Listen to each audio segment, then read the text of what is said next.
ছাত্ৰ ছাত্ৰীসকল আজি আলোচনা কৰিম অসম জাতীয় বিদ্যালয়ৰ ক্লাছ 4ৰ গণিতৰ অনুশীলনী 9ৰ ৰ 1 নম্বৰ প্ৰশ্নৰ পৰা আলোচনা কৰিম। চাবা 1 নম্বৰ প্ৰশ্ন দিছে খালী ঠাই পূৰ কৰা। ক নম্বৰত 6 সেন্টিমিটাৰ প্লাস 8 সেন্টিমিটাৰ সমান খালী ঠাই দিছে কিমান সেন্টিমিটাৰ? 6 সেন্টিমিটাৰ আৰু 8 সেন্টিমিটাৰ যোগ কৰিলে কিমান হ'ব? 14 সেন্টিমিটাৰ। তাৰপিছত 7 মিটাৰ প্লাস 25 মিটাৰত কিমান মিটাৰ হ'ব? গতিকে 7ৰ লগত 25টো যোগ কৰিবা কিমান হ'ব? 32 মিটাৰ। তাৰপিছত 12 কিলোগ্ৰাম প্লাস 8 কিলোগ্ৰাম সমান কিমান কিলোগ্ৰাম? 12 কিলোগ্ৰাম আৰু 8 কিলোগ্ৰামত কিমান কিলোগ্ৰাম হ'ব? 20 কিলোগ্ৰাম।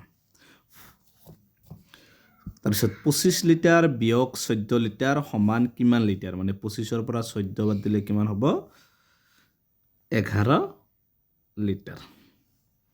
60 কিলোমিটাৰ বিয়োগ 20 কিলোমিটাৰ। 60ৰ পৰা 20 গেলে কিমান হ'ব? 40 কিলোমিটাৰ।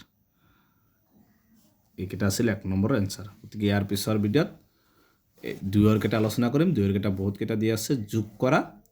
ঠিক এইকেইটা আটাইকেইটা কোৱেশ্চন ইয়াৰ পিছৰ ভিডিঅ'ত সমাধান কৰিম। গতিকে আজিৰ ভিডিঅ'টো এইখিনি। গতিকে 2ৰ কেইটা চাবলৈ হ'লে তোমালোকে ভিডিঅ'টো লাইক কৰিবা, চেনেলটো ছাবস্ক্ৰাইব কৰিবা। Thank U.